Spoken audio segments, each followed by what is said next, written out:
इगतपुरी नगरपालिकेच्या वतीनं 5 जून जागतिक पर्यावरण दिनाच्या निमित्तानं शहरातील ठिकठिकाणी वृक्षारोपण करण्यात आलं। शहरातील मान्यवर, ज्येष्ठ नागरिक तसंच महिला भगिनी मोठ्या संख्येने उपस्थित होत्या। या प्रसंगी सर्वांनी झाडे लावून त्याची काळजी घेण्याची शपथ घेतली। अधोरेखित करतो। निसर्ग हा आपल्या जीवनाचा आधार आहे। पर्यावरणाचे रक्षण।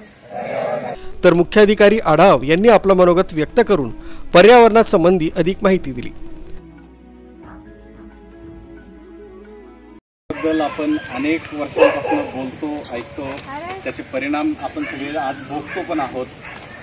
पण ते परत कुठेतरी ती प्रक्रिया रिव्हर्स करण्याचं काम आपल्यालाच कुठेतरी करावं लागणार आहे। बाहेर कोणी येऊन करणार नाहीये आणि ही मोहीम फक्त आजच्या दिवसापुरती न राहता ही चळवळ सातत्याने राहावी।